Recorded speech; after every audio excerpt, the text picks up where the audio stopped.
Show with your hosts, Brian Alvarez and Big Vinny V.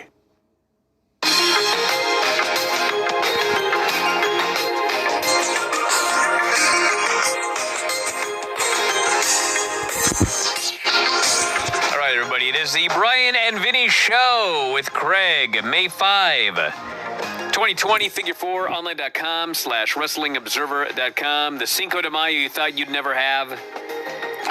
And yes, WrestleMania, yes. yes, everyone. We are back again. It is a week after the end of Retro Raw and Nitro from 19 years ago this week. We're all sober here tonight, although I got the guns out here. I can only imagine Vinny and Craig are wearing. My wife, Vinny, very impressed with your setup last week. She was very impressed with the... I can only give credit to my lovely wife, Bridget, who did, it was all her idea. Really? Wow. So, got a lot to talk about here. First off, we may lose Vinny or Craig. Apparently there's thunderstorms where they're at. The weather's beautiful here. Of course, watch the power go out of my house first. But anyway, if that happens, now you know why. That's number one. And number two, which we have not discussed yet, we have to figure out now what, everyone. Right? Obviously, today we will be reviewing WrestleMania X7, which, if ever there was an exclamation point, the end of the Attitude Era. Yes. Boy, was it this fucking show. So it's all over as of this week. But we've had a lot of people suggesting different things.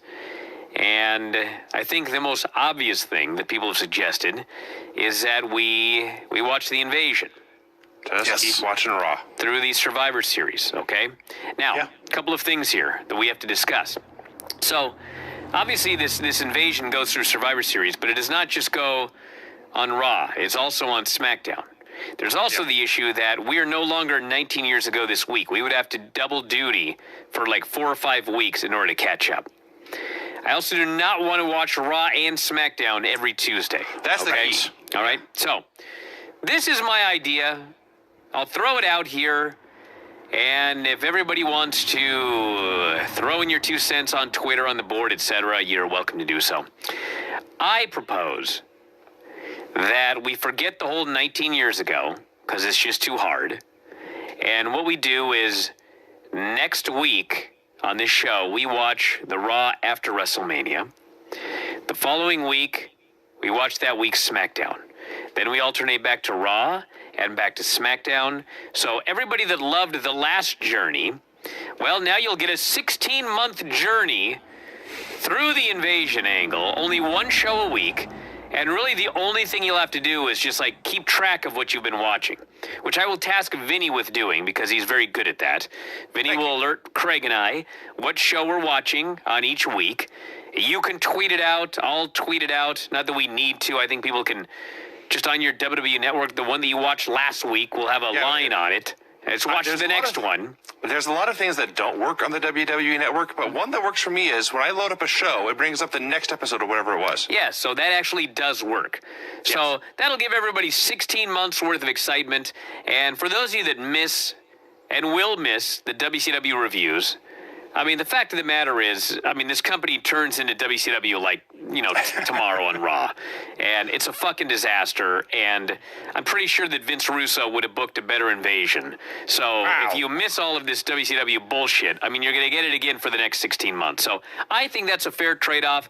1 show a week, alternate Raw and SmackDown. And I bring up SmackDown because I was going to do just Raw, but then it was brought to my attention that as much of a fucking disaster as it was business-wise when Steve Austin turned heel, he was excellent in his role as a heel, and there's a bunch of really funny shit on SmackDown that we would be missing if we only watched Raw. All in favor, say aye. Aye. Okay. Craig? I'm not a fan of this, Brian.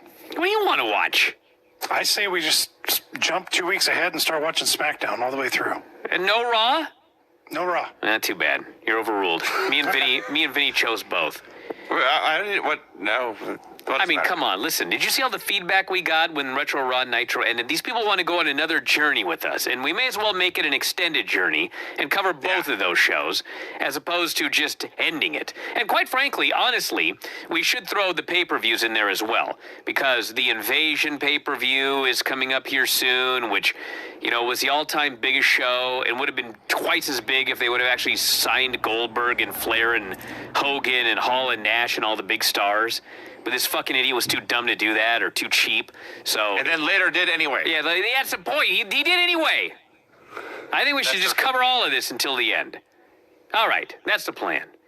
I may change my mind between now and Monday if we get a lot of negative feedback. But I think people are going to be okay with this idea. Except for the 1/3 that are in the Craig camp. But hey, they should just be happy you're here, Craig. They thought you were gone for some reason. I don't even know why. I made a joke one time, like 9 months ago.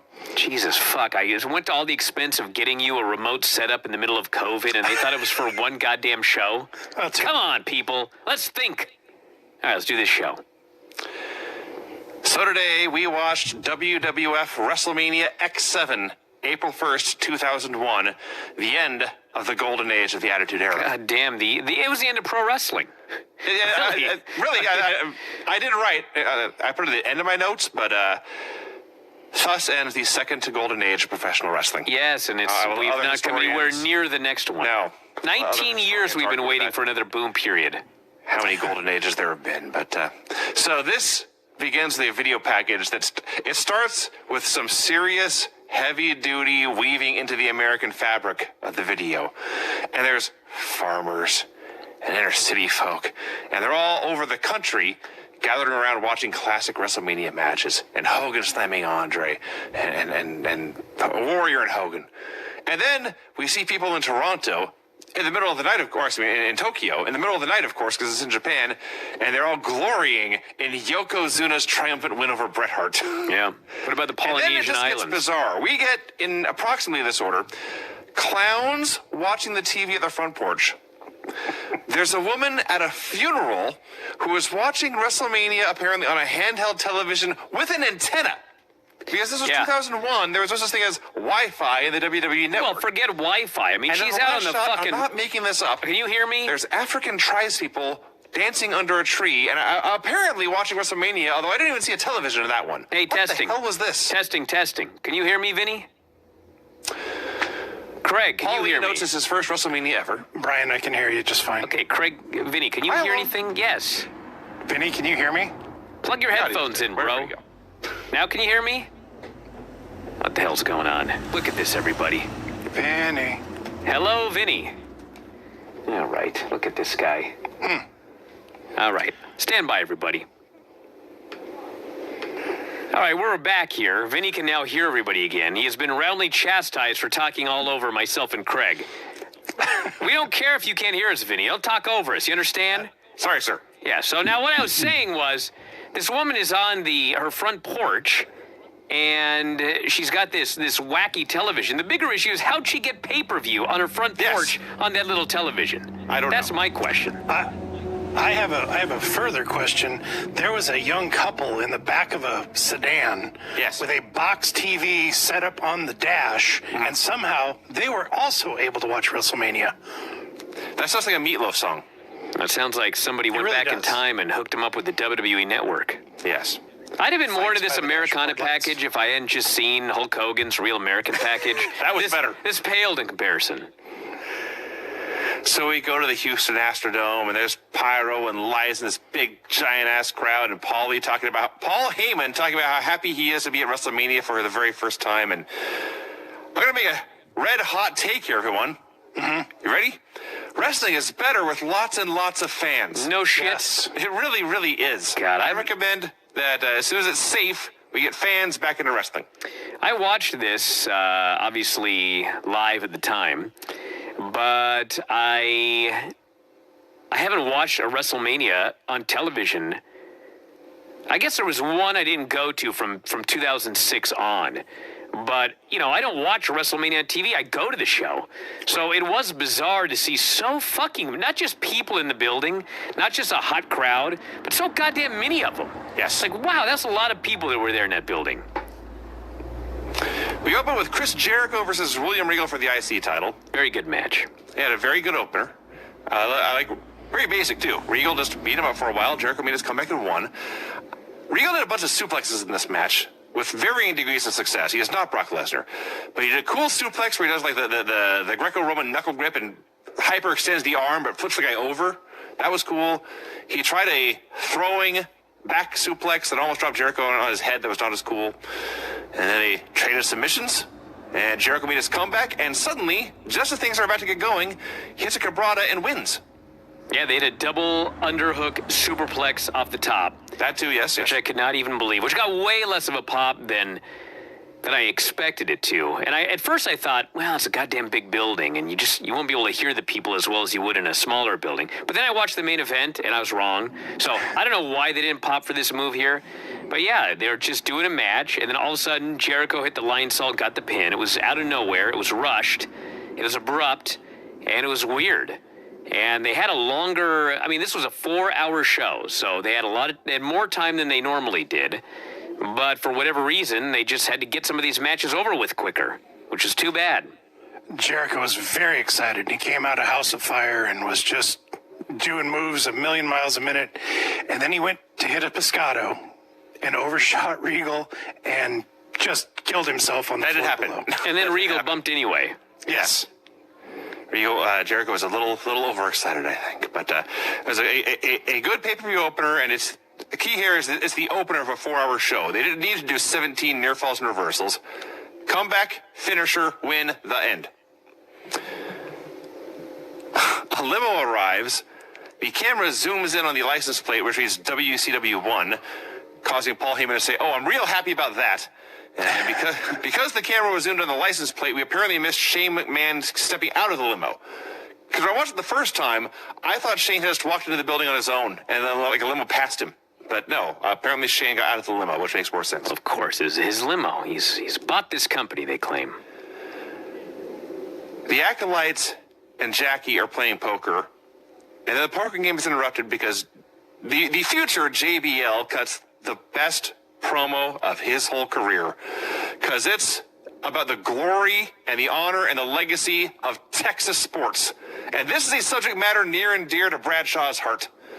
And he goes off about being in the Astrodome, the home of Bum Phillips and Snake Stabler and the Tyler Rose and the Love You Blue and Nolan Ryan and Rodeo Cowboys and Bulls. And we're here for WrestleMania. Hearts are going to be broken. Legends will be made. Asses will be kicked. Let's all go. And they all get up and storm out of the room. This promo was so awesome. It is a shame that World Class Championship Wrestling died before JBL made it big, because he would have been the biggest star in the history of a Texas local fed. Then they had a match. Then they had a wrestling match. Val Venus, Bull Buchanan, and the Good Father versus the APA and Taz. It was for pay-per-view standards, a short trios match. Heat on Taz. Well, believe it or not, I got a lot to say. First off, Bull Buchanan did a run-up-the-ropes lariat, which is very impressive. Yes. We never saw this guy do any of this shit on Raw. He was just a big, bald guy who was in a boring group. But he was very athletic. And they're beating on Taz, and Jim Ross says there's so much fucking shit that it's like, can you believe this guy fucking said this 19 years ago, a month ago? Jim Ross says, and I quote, "Bradshaw never met a fight he didn't like." Yes. I thought, Jesus Christ, I just fucking watched yesterday a fight that JBL didn't like. It was with Bart Gunn. He got the like it. shit knocked out of him. Got fucking ruined and knocked out, and then knocked out again because he got fucking knocked out one time, and the ref let him stand up and keep going even though he didn't know what universe he was in. Thought he was in something other than the WWE universe. He gets fucking hit again and just killed. He just dies. And, we didn't mention this on the Filthy Show reviewing it, but Vince Russo claimed, and this very well may be true because, Cornette confirmed this thing was his idea.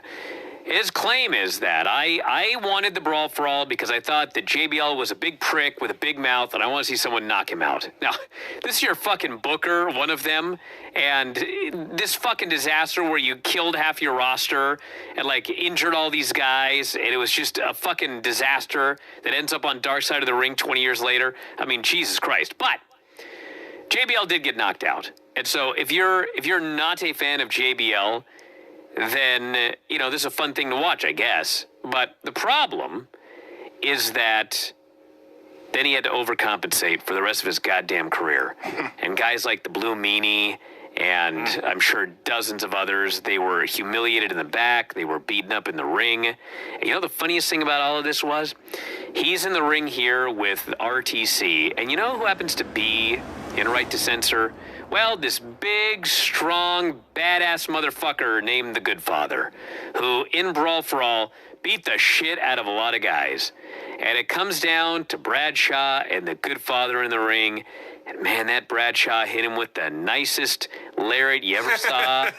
And he covered him, and he got the pin, and he pats the guy on the chest after the pinfall to say thanks. And I was like, of course you did, you fucker. Anyway, that's the story of this match here. Yeah, they had a short trios match. Hot tag Bradshaw. He pins Godfather with the clothesline from hell. Yep.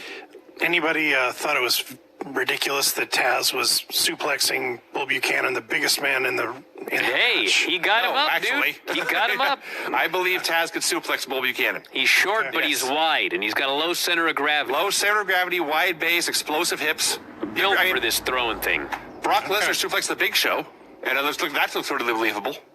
Brock Lesnar is a monster. Now, if you'd had Spike Dudley in there throwing around Bull Buchanan, Yes, that would be weird. or Marco Stunt, then we got a problem. Taz is built like a miniature Brock Lesnar, and Bull Buchanan is built like a miniature Big Show. So yes, it was totally believable Taz was suplex this man. All right. Trish is wheeling Linda McMahon down in her wheelchair down the hallway. Stephanie greets them, politely scolds Trish for being late. Assures Linda, at least you have one child that turned out okay.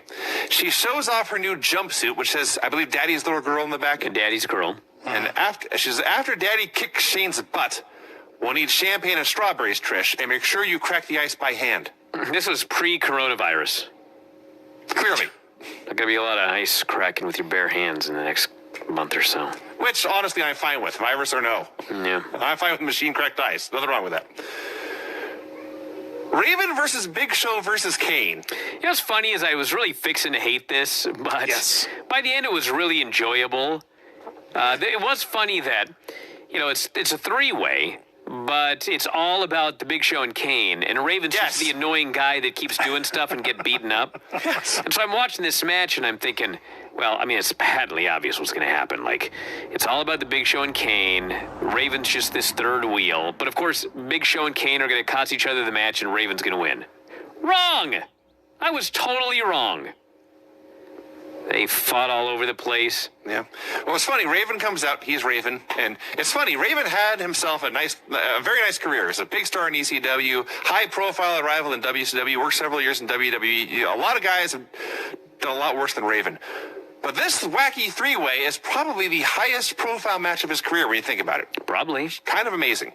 Now, as you noted, he's just there in this match. And God bless Raven, but he's not Taz. There's nothing he can do with these monsters except hit him with weapons and sell and jump with their back into a sleeper. That's like all he does in the entire match. Kane comes out and he just looks like $1 million. He's jacked. He's, by his standards, lean. He's super over. He just looks like a god, and Jim Ross is tripping over himself, putting this guy over as a future young star. And then Big Show comes out, and Ross says, well, you can't make a living on potential.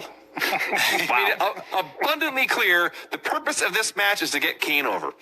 So for 10 minutes, it's mostly every stupid hardcore match you ever saw in the Monday Night Wars. Yeah, but then Kane goes up to the top, and Kane does his diving clothesline from the post to the floor. Yes, because Kane's the guy, the star of this match. Kane weighs probably more than you did at your peak, Vinny. Oh, I'm sure. Can you imagine standing on that goddamn post and jumping off to the floor?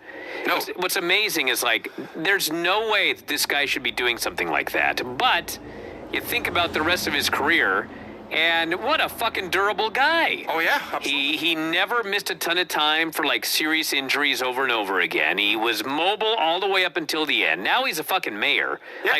No wonder Filthy loves this guy. He's an amazing fella. There's a lot to love about Kane. More honestly, when I go back, one of the things I've learned from rewatching the Monday Night Wars is Kane was better than I remembered. Yes. To be frank, yeah. Yes. So there's some wackiness with golf carts. Raven almost legit gets run over at one point. Oh my God. So it was funny because they do a chase in golf carts, but I'm watching this match and it's like, okay, well, Raven laid out both guys and then he gets in a golf cart and drives off. Yes, he runs away. I was like, okay, why the fuck did you do that? I know it was because you wanted to set up a goofy spot with golf carts, but when you think about it, that was a dumb thing to do. And then, like, Kane jumps into another golf cart with a referee on the back, and he starts chasing these two guys. But Raven crashes because he's a bad driver in a golf cart, and then he gets out of the cart, and Raven is standing there, and Kane's fucking flying in the other golf cart. Kane tries to put on the brakes, but he just runs the fuck over Raven. I didn't even know golf carts could squeal brakes. I Peel out. thought he killed this guy, and Raven did a great job selling that his knee had been destroyed because he got hit in the legs. Well, Yes. But then he was like fine afterwards. But that was amazing. So eventually they brawl back out on stage, and Big Show is pressing Raven over his head, teasing, throwing him off, but Kane boots Big Show. Raven and Show fall off the side of the stage, go through a thing, and Kane does what I guess is a leg drop. But They called it a leg drop. he's flying Kane, is like He just ran and leaped into the air. and where he landed, let it be. And where he lands, nobody cares, except the guys he landed on. So he jumped in the air and did a thing and landed on somebody and got the pin, and Kane won. So I thought the most of this match was just repetitive and redundant, and I've seen it 100 times before. But you know what? They did something very different in the first two matches, and in the end, the hottest guy went over. So I can't complain about this. And I got to say that, you know, we always laugh about when Kane did the lunging punch to make sure that he punched Shane McMahon sufficiently in that one match. Oh, that one time Glorious. Kane hit Glorious. Yes. But man, Kane running and doing that fucking leg drop off that stage with such glee. I mean, that's way up there. That's way up there.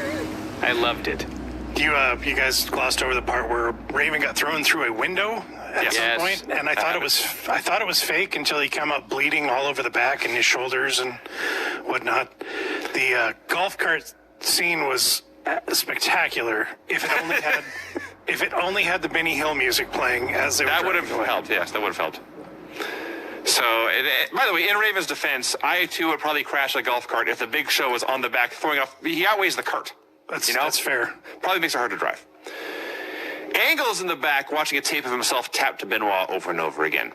Edge and Christian come up. They're all just a bundle of joy. They want to make sure after they all win their matches, Angle wants to go out with them tonight. Angle is in no mood to party. He just reminds them, if there's no official bell and no official referee and no official match, then you never officially made anyone tap.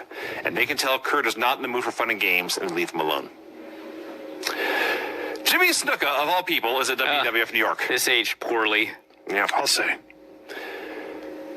Okay, now there are some things in the show, like this was the biggest WrestleMania